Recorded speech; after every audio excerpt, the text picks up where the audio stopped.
Ya tayyib, bismillahirrahmanirrahim. Assalamualaikum warahmatullahi wabarakatuh.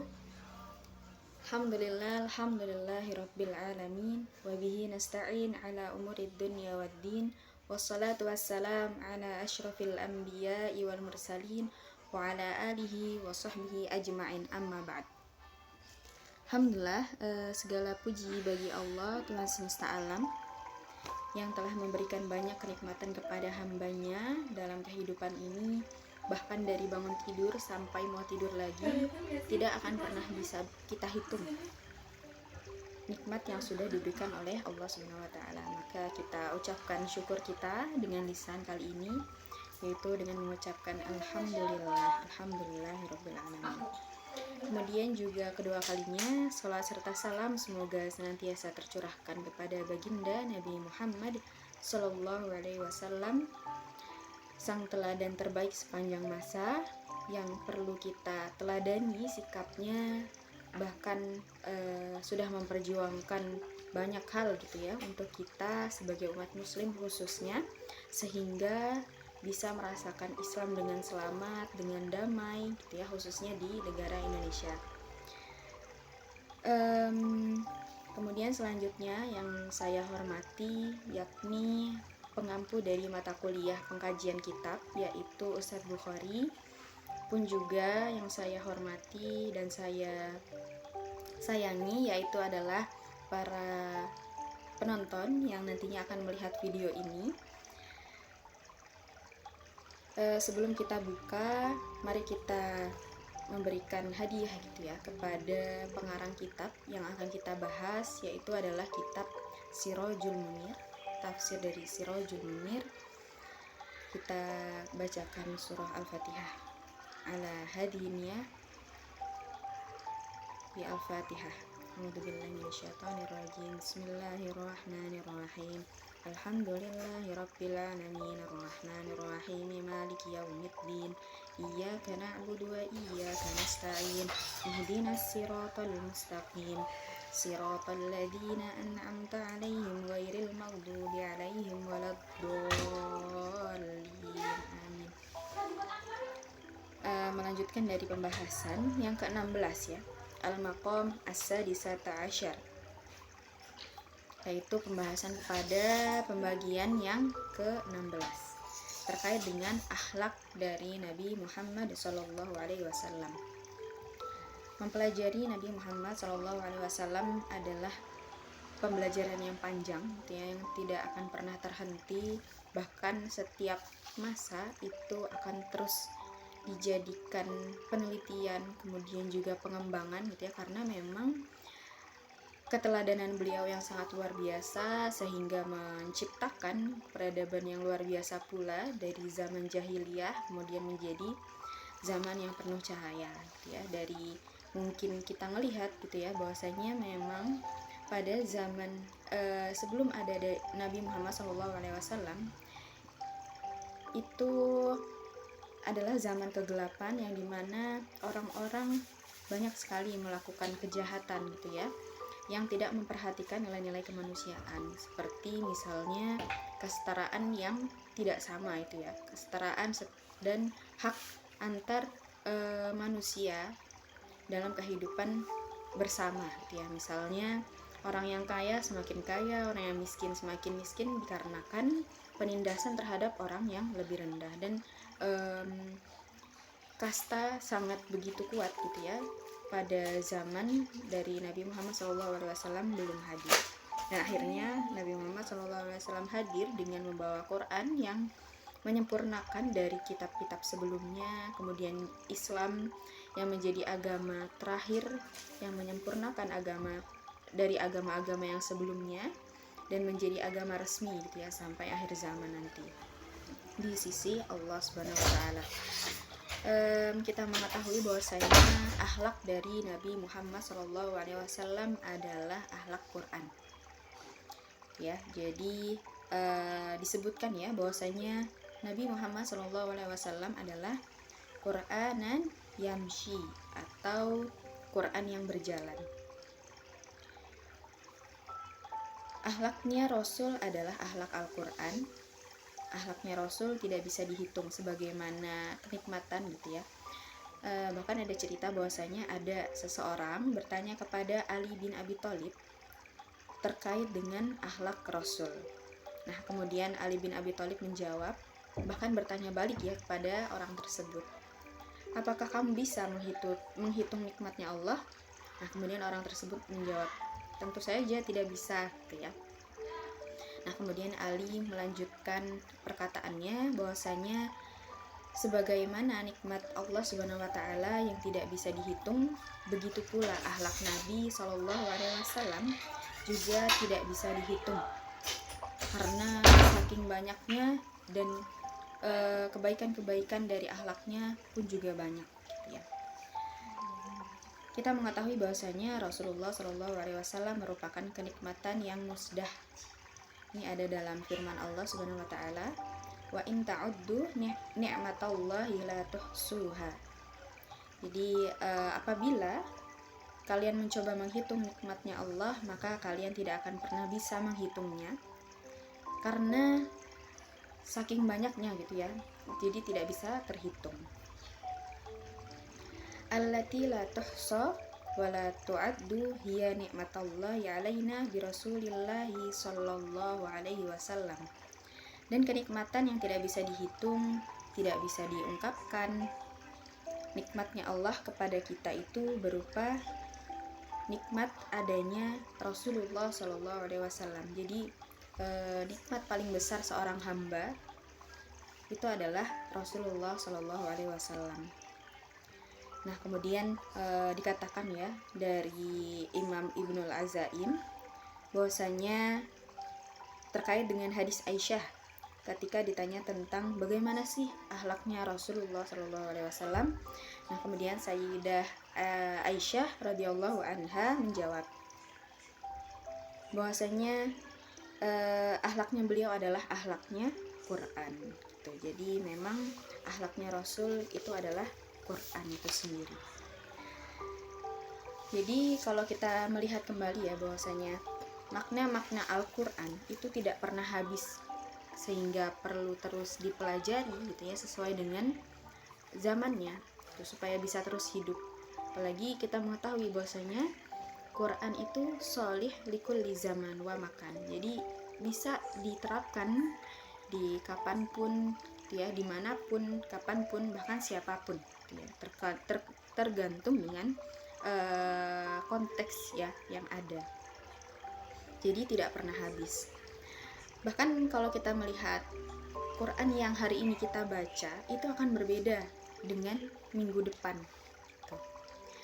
Jadi maksudnya adalah makna Al-Quran tidak akan pernah habis, jadi akan terus berkembang. Bahkan dari Syekh Maulana Yusri mengatakan bahwasanya beliau memang sering ya menghatamkan Al-Quran 3 hari ataupun seminggu sekali. Dan Masya Allahnya bacanya itu sambil tadabbur ya, sambil tadabbur, sambil muhasabah, sambil menghayati isi Al-Quran itu sendiri. Beliau berkata bahwa Quran yang hari ini saya baca itu berbeda dengan Quran minggu lalu yang saya baca. Seolah-olah kalau kalam Allah itu berbeda gitu ya maknanya dari apa yang sudah dibaca sebelumnya dengan yang dibaca setelahnya. Nah, kemudian juga bukan berarti dalam hal ini maksud dari maknanya itu bertentangan, tetapi berkembang. Tapi ada makna baru ya gitu. Jadi sama dengan Rasulullah Shallallahu alaihi wasallam, akhlaknya tidak pernah habis. Jadi artinya sangat banyak gitu. Setiap peristiwa gitu ya, setiap apa yang beliau lakukan bisa diambil pelajaran. Bahkan kita bisa melihat adanya hadis gitu ya, ataupun sunnah. Sunnah itu kan apapun yang dikatakan oleh Rasul, apapun yang dilakukan oleh Rasul, bahkan diamnya Rasul itu ya yang disebutkan dengan sunnah. Pelajaran itu adalah mau'idhah dan hasanah itu adalah kebaikan. Jadi pelajaran itu adalah yang bisa kita implementasikan dalam aktivitas sehari-hari, sehingga akhlak Nabi yang tidak pernah habis ini akan selalu muncul makna-makna baru. Bahkan kita melihat dari hadis yang sudah diusahakan oleh para tabi'ut tabi'in gitu ya, bahkan para ulama terdahulu untuk dihimpun ya, meskipun pada masa Rasul hadis ini dilarang gitu ya untuk dibukukan, tetapi untuk kebutuhan keterjagaan agama Islam hadis kemudian dibukukan, akhirnya juga dipelajari sampai hari ini. Kemudian ada pada sampai ya keilmuan kritik hadis, kemudian juga kritik matan, yang dimana kalau sanad mungkin sejauh ini sudah cukup mumpuni gitu ya. Bahkan kita bisa melihat ada Maktabah Syamilah, kemudian juga banyak kritik hadis, buku-buku yang menyatakan bahwasanya sanadnya sudah jelas gitu ya, sahih, dhaif dan lain sebagainya. Kemudian ketika semuanya sudah selesai gitu ya terkait sanad, berkembanglah keilmuan mengenai kritik matannya gitu ya. Apakah hadis ini tuh masih relevan nggak sih untuk zaman ini, atau gimana sih pelaksanaan hadis ini untuk di zaman ini gitu. Seperti contohnya adalah larangan gitu ya bagi wanita yang sedang haid di zaman Rasulullah. Kita melihat ketika itu mungkin banyak hadis yang meriwayatkan bahwasanya perempuan tidak boleh keluar rumah gitu ya ketika sedang haid. Ada alasan yang menyatakan bahwasanya ini adalah diskriminasi gitu ya, tapi kita melihat konteks dari zamannya Nabi, bahwasanya kita melihat bahwasanya memang pada hadis ini menyatakan bahwasanya memang maksud dari wanita yang haid tidak boleh keluar rumah ketika itu pembalut memang belum semasif saat ini, bahkan mungkin memaksimalkan kain-kain yang ada gitu ya. Bahkan pelarangan terkait dengan wanita haid itu nggak boleh ke masjid gitu kan, karena ya ketika dulu gitu ya elastisitas, bukan elastisitas ya, tetapi bagaimana pembalut bisa mewadahi darah perempuan ketika haid itu belum bisa seterjaga saat ini. Makanya kalau dulu nggak boleh ke masjid, kemudian cukup di rumah aja, itu buat penjagaan terkait kebersihan dari masjid itu sendiri. Tetapi kalau kita lihat ke konteks sekarang, wanita haid bisa kok masuk ke masjid. Kenapa? Karena memang sudah ada pembalut yang bisa menjaga gitu ya terkait dengan darah yang ada pada wanita itu sendiri. Apalagi memang kondisinya memang sudah di hari kedua ataupun ketiga dan seterusnya. Nah, kemudian selanjutnya ya terkait dengan pelajaran yang bisa diambil gitu ya dari akhlak dari Nabi Muhammad SAW. Hadis-hadis ini banyak ya memiliki pembacaan baru terhadap hadis itu sendiri. Makanya tidak heran kalau banyak muncul madhab di dalam agama Islam, banyak aliran gitu ya. Bahkan madhab ini dalam agama Islam itu artinya banyak sekali gitu ya, lebih dari 50 madhab. Tetapi memang yang paling eksis khususnya di Indonesia itu ada 4. Apa sih yang menjadi penguat itu ya, kenapa 4 madhab ini bisa masih eksis sampai saat ini khususnya di Indonesia? Dikarenakan para imamnya itu melakukan penulisan terhadap kitab gitu ya, terhadap kitab atas pendapat-pendapatnya, dan kemudian memiliki murid yang nantinya muridnya ini juga membantu menyebarkan keilmuannya. Jadi memang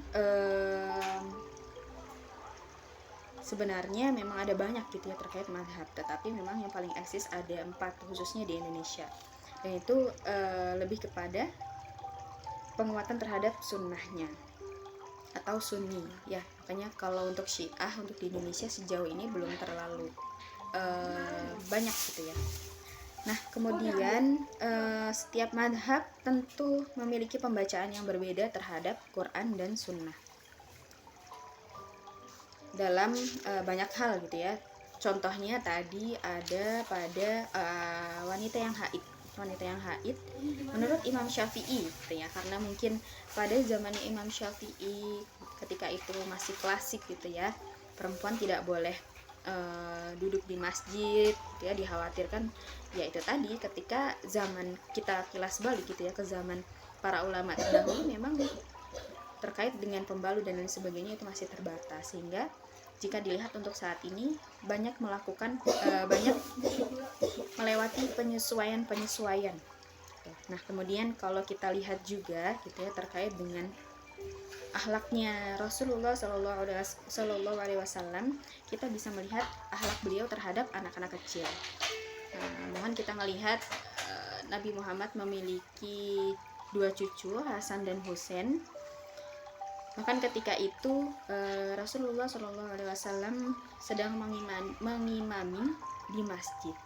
Nah, kemudian para cucu-cucunya ini ikut ke masjid, dan akhirnya karena masih kecil gitu ya, belum bisa ikut jamaah secara khusyuk gitu ya, dan akhirnya mereka malah bermain-main gitu ya. Kemudian sampai pada kondisi Hasan dan Husain ini naik ke pundaknya Rasul ketika Rasul sedang sujud. Nah, padahal kondisinya ketika itu adalah Rasul menjadi imam. Nah, bagaimana sifat Rasul, akhlak Rasul kepada anak-anak? Ya, ketika itu akhirnya Rasul sujud lama gitu ya, sampai kedua cucunya ini turun dari pundaknya gitu. Padahal beliau sedang mengimami, tetapi jamaahnya pun mengikutinya karena memang ketika itu imamnya adalah Nabi Muhammad Shallallahu Alaihi Wasallam. Akhirnya kita bisa melihat ya bahwasanya kita bisa melihat kesimpulan dari sikap atau akhlak Rasul kepada anak-anak kecil. Ini merupakan bentuk pembelajaran juga ya, barangkali memang gitu ya terkait Rasul sendiri akhlaknya terhadap anak-anak itu sangat luar biasa, mengedepankan kasih sayang. Memang kalau kita melihat lagi anak-anak, apabila memang ketika sujud gitu ya, ketika Rasul sujud, kalau misalnya Rasul langsung berdiri, pasti anak-anak ini langsung nangis, memberontak gitu. Tapi tidak dengan Rasul. Akhirnya Rasul menunggu Hasan dan Husain ini turun dulu gitu ya dari pundaknya, sehingga Rasul memberi contoh yang baik ketika mendidik anak seperti itu. Nah, kemudian juga Rasulullah Shallallahu Alaihi Wasallam akhlaknya tidak pernah habis dimaknai gitu ya. Bahkan dalam kitab ini disebutkan Nabi Muhammad Shallallahu Alaihi Wasallam rahmatinya itu sampai dengan ke seluruh dunia ya, dapat dipelajari. Ya, mungkin cukup ya untuk pengkajian kali ini. Kurang lebihnya mohon maaf. Assalamualaikum warahmatullahi wabarakatuh.